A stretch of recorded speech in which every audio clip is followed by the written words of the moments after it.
yung mga kanuli, magandang gabi. At tawagin na natin silang Suki. Suki, di ba? Tatlong vlog guys. Ito pa rin ang suot ko. Ito pa rin ako. Di ba? Magandang gabi muli. At syempre ngayon ay ang mama naman ni Kapakpak. Ang kanyang instant mama. Tama ba? Instant? Ayan. At kamusta po? Okay lang. Mabuti naman po. Shout out. Ayan. Dapat sila ng nanay at tatay ayos sumama ni Consi sa mga ganyang-ganyang interview. At sabi niya nung pagdating ko rito, nag-ayos-ayos daw siya kasi baka daw magsilos si Conchal Lando. Bakit naman? Joke lang yun. Joke lang. Joke lang Hindi pala. nagsiselos yung Hindi kalbong nagsiselos yun yun. ako. Hindi nagsiselos yun? Ako, selosa siya, hindi. Sana all. Sana all. Ba't nga po pala nakaputi kayo? Naligo ako. Para makita siya. Para makita ako. So, siya po ang aking nanay-nanahe. Ang kanyang totoong pangalan is Buena Perez. Buena! Joke lang yung nakaputi. Pamangkin ko po siya, pamangkin ko. Nanay niya kapatid. Ayan, ito. Paano nyo na-adapt or napunta si Hazel sa inyo? Ano ang kwento? Kasi po, ang nanay niya ay nagpa-factory nung araw. Factory worker. Tapos, single mom. Kasi, ang tatay ni Hazel ay may other family. Uy, kami nauna ha. Linawin lang natin. Kami nauna. Una siyang anak. Una sila ng mami niya. Tapos, nagpaalam yung tatay niya sa kapatid ko na uuwi lang daw siya sa Bawan. Kasi taga Bawan, Batangas. Ay yung first kasi ng tatay niya, naging ka-vibes ng kapatid ko. Since naianak na siya, naka 1 month nang naianak si Hazel, yung kapatid ko nagpunta ng Bawan. Hindi nakatiis yung first kasi ng tatay ni Hazel. Sabi niya, Lynn, may sasabihin ako sa iyo. Si Ariel ang pangalan ng tatay ni Hazel. Si Ariel ay may kinakasama, Wag na maganda pangalan, basta may ibang kinakasama. May ibang inakasama, tapos malapit ng ikasal. Pero kasal sa nanay niya, sa kapatid ko. Kaya ang nangyari... The two. Hindi the one. Hindi the one. Ang nangyari, 6 months pa lang siyang naipapanganak, may kapatid na sa padalwa. 6 months lang pagitan namin nung isa 6 kong months kapatid. Tapos, 4 pa naging anak doon sa padalwa. Siya, isa lang. Tapos, since birth, sa akin na siya nandoon. So, paano ako napunta sa inyo?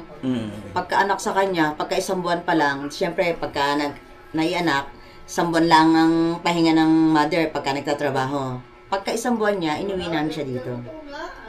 Hindi ba naisip nung mama niya na kunin uli siya nung maliit pa?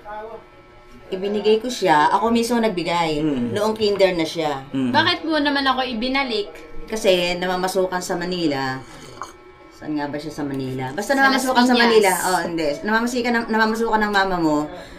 Sabi niya, total, nasa bahay naman ako. Kuhanin ko na si Hazel. Yun. Kaya kayo nagkasama. Pero ano lang yun, 1 taon lang yun.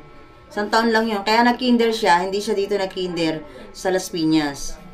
Ang daming nila daming trahedya, hahatid sundo siya, nakabike lang. Naipit ang paa tapos sa bike. hindi pala alam ng mama niya, yung paa niya nakasuot na dun sa dugo, tulo na ang dugo, hindi man lang naaray.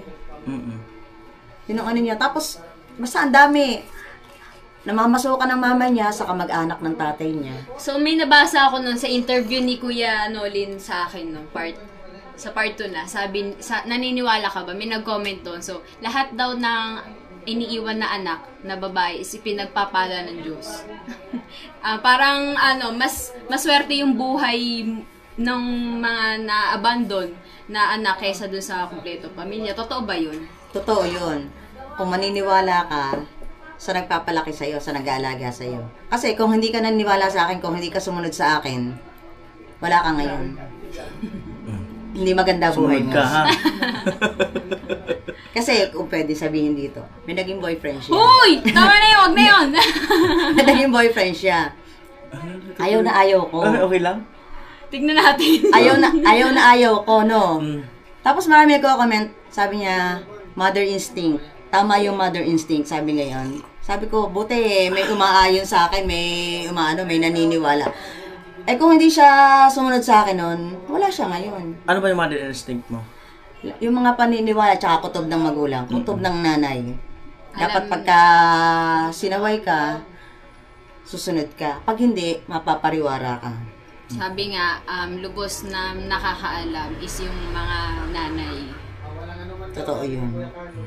So, kamusta ba ako bilang anak? Nung una, pasaway.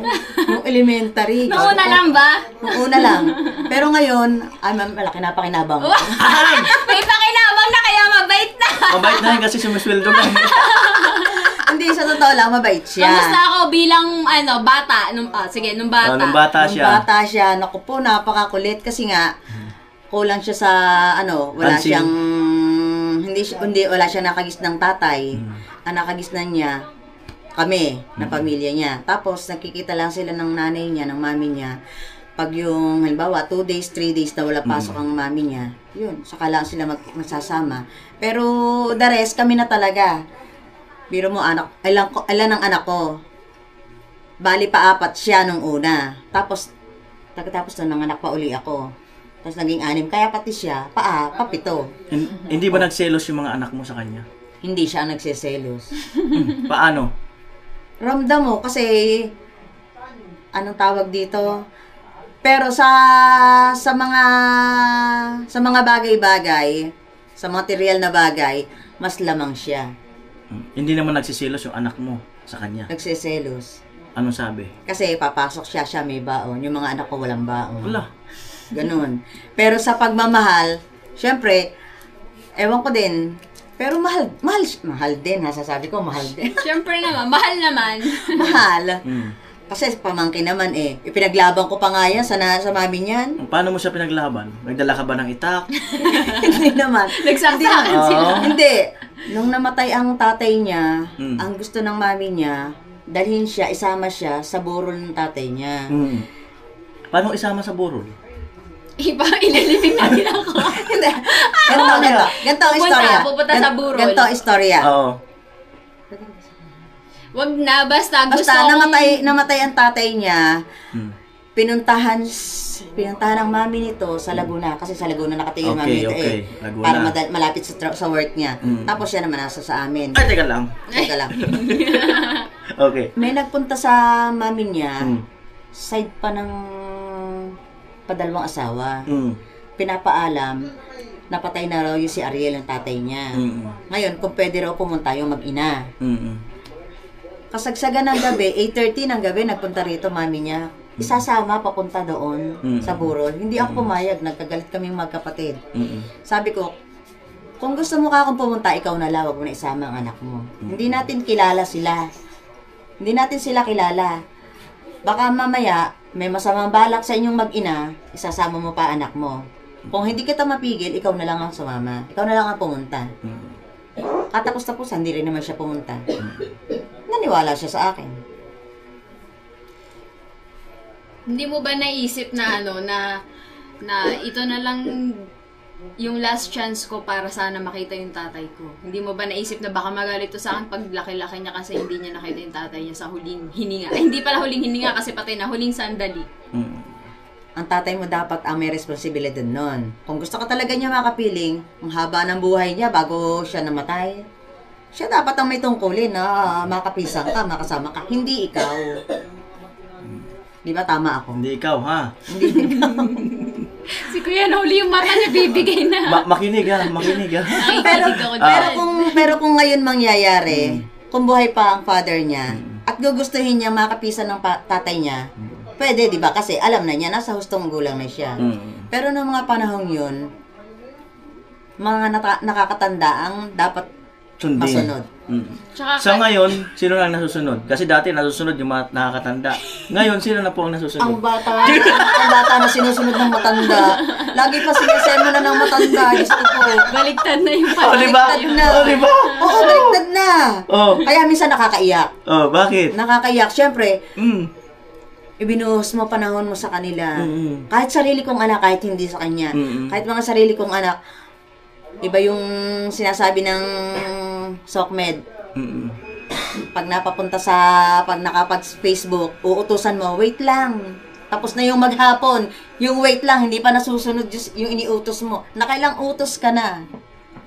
Dapat po kasi pag nag-utos ka, ililista mo. 1. Alin yung una? Ano una?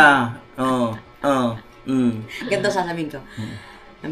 Babanggitin ko pangalan na anak ko. JC, padalawang utos ko na. Yung unang utos, hindi mo pa nasusunod. Nanay kasi, nagsiselfone pa ako. Yun, nasasabihin sa'yo. Kaya ang resulta, kaysa utusan mo, kaysa magbunganga ka, ikaw nagagawa. Oo. Kasi ang nangyayari, pagod na yung katawan mo, pagod pa yung bibig mo, kauutos, hindi ka naman sinusunod. O, edi yung katawan na lang ang mapagod. Ayan. So, Less stress. paano mo binalance yung pagmamahal sa kanila? Binalanse. Sabay-sabay. Na Sabay-sabay. hindi sila magkakaroon ng selosan. Kasi ang nangyari, yung patatlo kong anak, nanganak ako ng May. Pagdating sa kanya, December, parang kambal. Ilang months lang ang naging pagitan. Hindi ako nahirapan. Sa pag-aalaga at saka sa pagmamahal, hindi ako nahirapan. Kasi, pagdadating ng makakain ng tanghalian, siya ay sinasama ng in-laws ko, ng biyan ng babae ko. Tsaka ng mga tita, nila Elsa, ganyan, nila Elena. Sinasama siya sa dagat. Para maalagaan siya ng husto, yun namang anak ko na patatlo sa akin. Kasi naging manaon, 3 yan. Tapos, pagdating sa kanya, 4 pa. O, paano ko?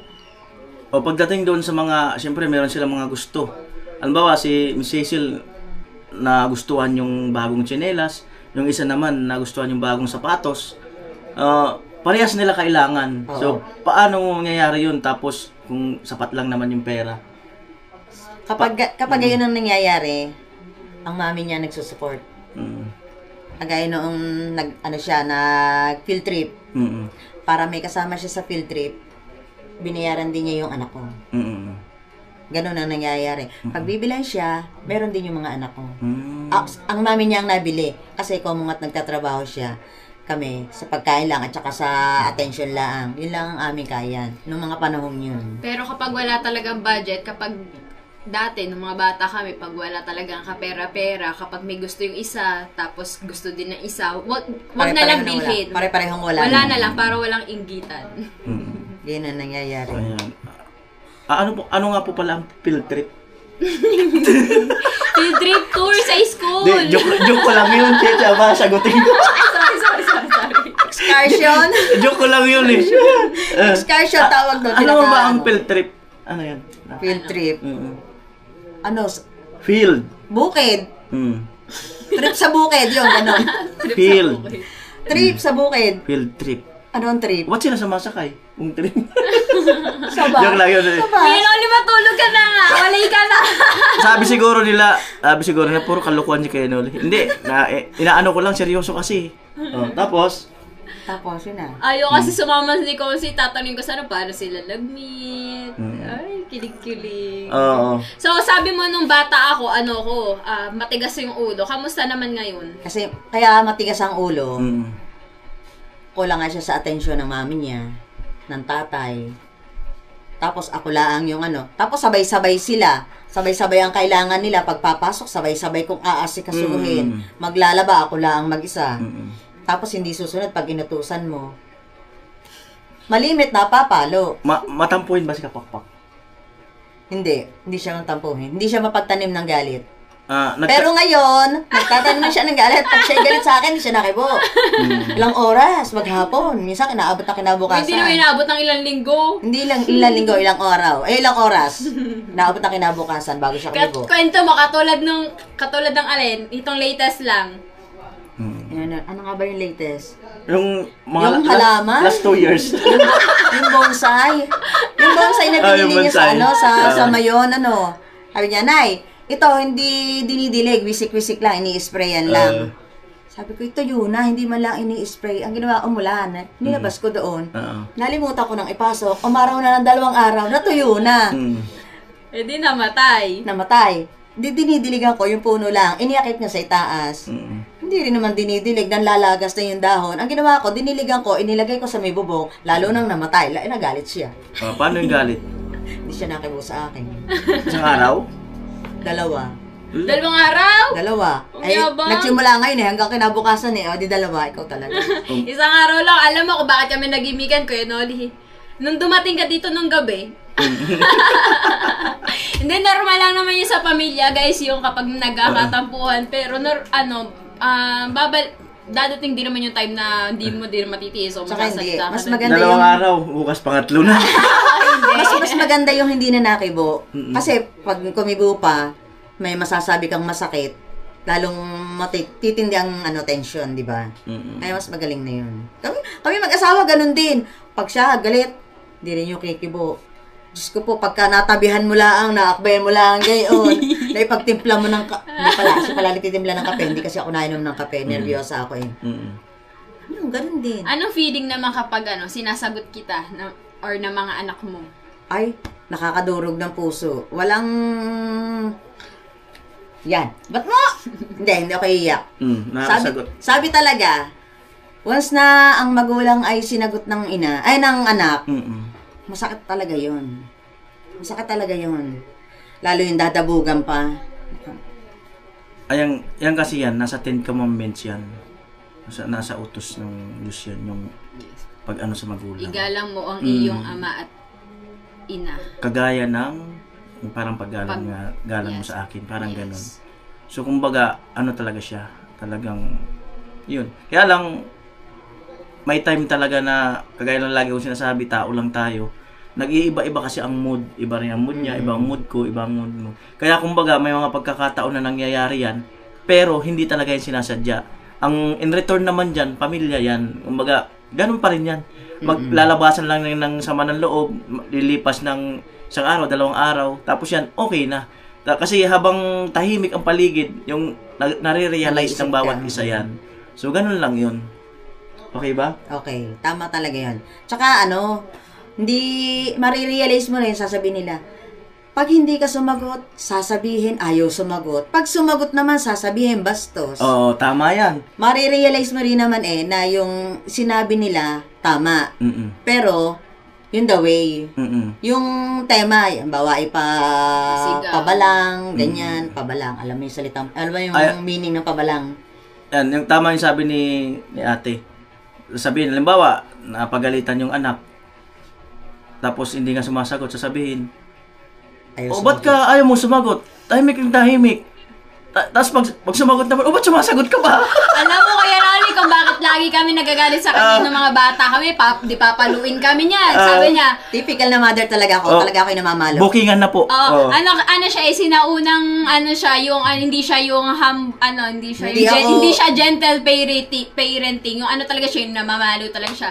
Pag namamalo siya, sabi niya, huwag kang iiyak, pinalo. Tapos siyempre masakit. Kaya nga, kukuritin, di iiyak ka kasi masakit, huwag kang umiyak. Lalo ka pa kukuritin. Kukuritin ka, papaluin ka, sasabihin, wag umiyak. Di ba? Ito ang namin. Yan na. Ito ang namin ni Consi. Na. Si Consi hindi talaga nananakit. Yes. Nung araw, talaga konting kibot lang.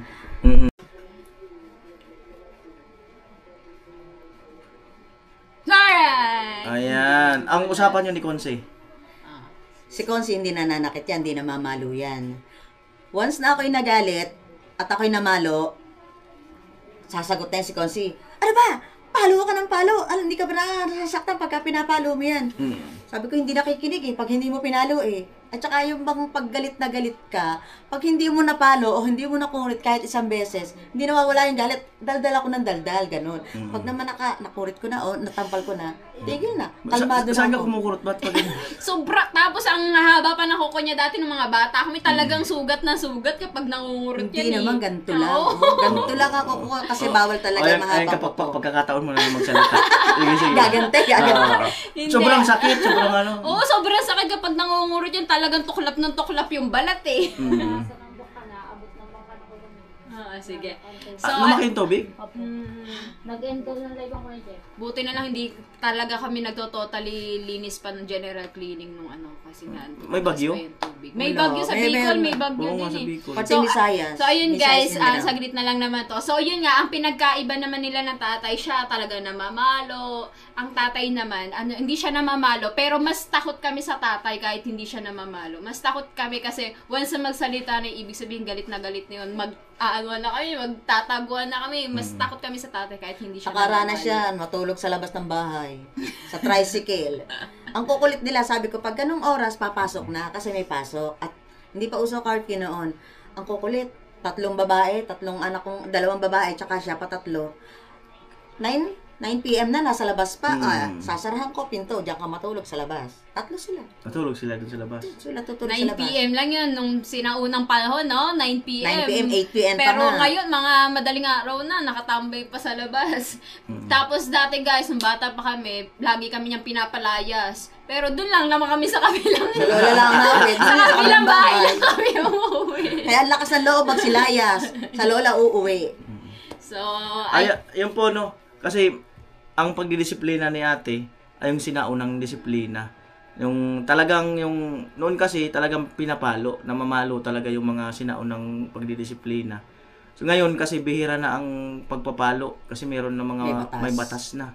Pero, alam nyo po ba, no, sa akin lang naman, once, yung nagkaroon ng batas at bawal lang mamalo, kasi pwedeng ireklamo yung mga magulang, lalong na mas tumigas yung mga ulo ng mga bata. Mas maganda yung talaga, yung pinapalo. Compare sa, basta para sa akin ha, syempre doon sa mga pinapalo, ayaw nila nun. Ayaw nila yun, masakit. Masakit. Pero yun ang feeling ko yun ang tamang pagdidisiplina. Yun lang. Halimbawa, may kasama pa, halimbawa, may kinuha, hindi sa kanila, halika, lagay mo yung kamay mo yan. Pit-pit yan. Para alam nila na mali talaga yung ginawa nila. Pagka naman, dapa, hindi ako napayag na hindi dadapa. Yung pala, may karton sa puwet. No, may karton talaga yun, automatic yun. Sabi ko, ba't ba hindi umiiyak? Maya-maya, nagkukwentuhan. Iba ang tunog nun pag pinalo. Hindi, doble-doble ang suot. Kaya hindi halata. Tsaka pag maliligo sa dagat noon, niligo sila sa dagat noon. Kaya pala nauwi, tuyo pa rin ang damit. Yung pala, walang damit kung maligo ng dagat. tapos nagpapatuyo ng katawan. Nagpapatuyo sila, kaya mo lang mapapansin, ha? Ano ba't namumuti? Ang tigas-tigas ng mga buhok. Walang banlawan, wala pang may cottage nung araw Yun ang nila, mga yan. Tapos sasabihin nila, pagka narinig mo nag-uusap, Ate Isa, Ate Nene, akala mo ba ang nanay lumabas sa kumbento? Hindi may din yan, may katalandian din yung nalalaman. Sasabihin ng mga yan. Sabihin doon sa doon sa vlog ni Kuya Nerlin nakaraan, dapat daw ikaw nagbablog, napakadaldal mo. May nag-comment. Ako daw dapat ang nag-vlog takeover kay Consi. Ayaw kaya ni Consi. Bakit ayaw niya? Ayaw niya. Nung kailan na ipagluluto niya sila Jeff sa cottage, nandiyan pa si Nanay Sara. Hawak ko si GoPro. Daldal ako ng daldal. Siya halo ng halo sa niluluto niya. Pinatay niya sa ako na lang. Huwag ka nang magsalita. Ako na lang. O baka may mensahe ka kay Konsi. Para mapanood niya. Noong kasagsagan ng kanyang tawag dito, ng kanyang challenge, kung ano nung naiisip ko, sabi ko, manghaharang ako ng mga truck nung kami nasa Nueva Ecija. Yung mga truck na ang laman mga bigas, palay. I-interviewin ko. I-interviewin ko yun. Bakit bigas at palay ang dala nyo? Ganon. Pandagdag ka ako sa niya, sa vlog niya. Message mo sa tatay, message sa tatay. Mo, ayaw kang paanin ng GoPro. Gagawa ko ng sarili kong channel. Ikaw mag-edit, ha? Why not? Pwede naman. Walang edit. Wala nga akong cellphone Ang cellphone ko labo-labo Oo, kasi Hindi pa ako nagpaparinig. siya Hindi pa ako nagpaparinig. Walang dead spot sa kanya Ang daldal no? Madaldal po talaga ako. Kung naanohan niyo po yung bago pala ang si Louie dito sa Bocana, nagpapain kami noon. Ako daldal ako ng daldal habang kami nagpapain. Sabi ni Louie noon, okay po, kahit hindi na ako magsalita, meron akong Oo nga, dapat pala dito na ako bubuo ng vlog lagi. Ganun mo lang, 20 minutes na. So, ayan, napapalayo na tayo. So, hindi ka ba nagsisisi na kinukup nyo ako? Yun.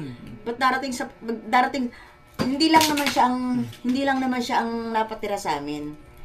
Parang, bukod sa kanya, may pamangkin pa ako napatira din dito sa amin. Bukod sa kanya, puro pamangkin. Tapos, ang last nga, itong first cousin ni Consi. Parang yung bahay namin, hindi ko sinasabing bahay ampunan. Parang doon kami, parang yun ang aming blessing.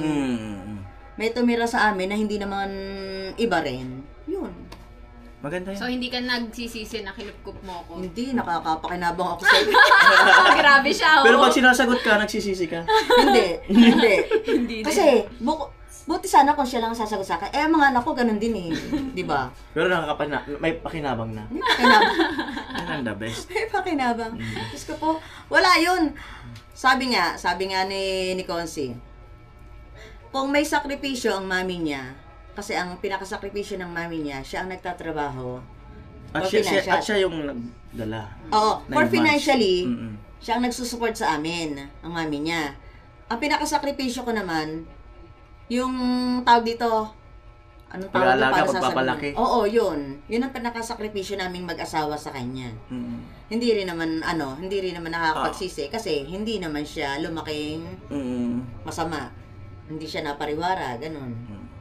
Ikaw ngayon, ang interviewin ko. Matindi. Di ba? Ang ganda?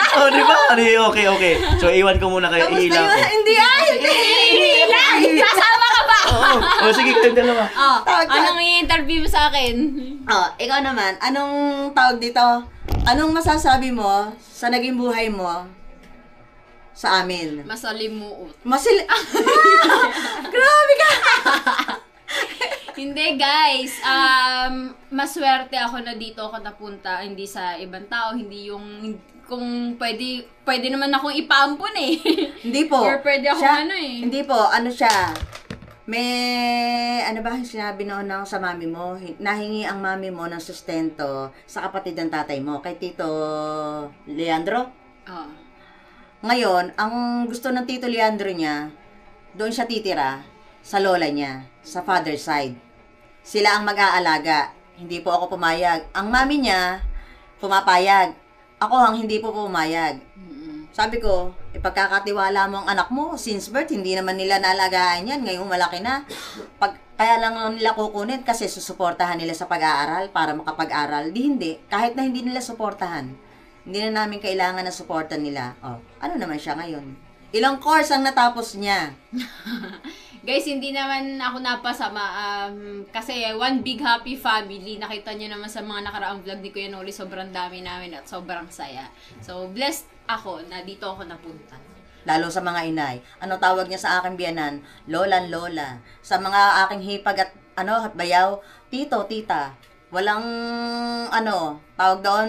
Kahit yung pamangkin kong napatira dito, kung tumawag, lola, tita. Hindi. Ako lang ang may dugo doon. Kung tutusin, ako lang ang may dugo sa kanya. Pero lagay na lagay ang loob niya sa mga in-laws ko. Ganon sila kabait ang mga in-laws ko. Mabait si Consi. So, tinuring mo ba ako talaga as sarili mong anak or tinitignan mo lang ako bilang pamangkin mo? Pareho. Kasi hindi naman sa akin, ang kulang na lang ay sa akin kalumabas. Pero since birth, nung isang kapapanganak mo pala ang ako na hanggang sa ngayon, kailan ka lang nawala sa amin nung ikay nag-kinder. 1 taon lang yun. Pagkatapos noon, dito ka na. Tapos humiwalay ka lang nung nag-pandemic. Humiwalay noon. Nagkagalit din kami noon, kaya siya humiwalay. Tsaka nag-aral siya. Nag-aral siya sa Binyang, yun.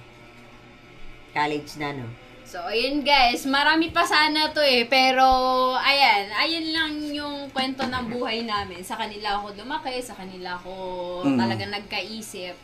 Abangan nyo yung part 2 sa kanila dalawa. Feeling ko marami silang sobrang daldal. Feeling ko marami pa eh. So, abangan natin. Mag-comment po kayo kung gusto nyo pa ng another episode sa kanilang dalawa. At kumbaga, ilalapag ko lang yung camera at sila lang mag-uusap dyan. Kami na lang magkukwentuhan. So, baka mas maganda sana mauubos yung isang memory. Haba. Grabe ah. Ayan, syempre, salamat po muli no sa kanila kay ate, kay Miss Kapakpak, Miss Hazel. At masalamat sa iyo. Alright. Anytime pwede kang bumalik. Kung hindi available kay na Kuya Jeff, available yun sa amin. available. Pero ngayon hindi pa nga siya kasi nga gawa na nga ng alon tumataas. Yun ang ano namin, pagka kahit wala pang low pressure, kahit amihan, nalaki ang alon. Ganun pala talaga. Oo, yan. ganun. So, Pero ngayon lang talaga gumrabe ng ganyan kalapit sa cottage ang tubig. Ayan. alright. Maraming salamat po muli sa inyo. Ayan, at bye-bye everyone. See you when I see you. Alright. Bye!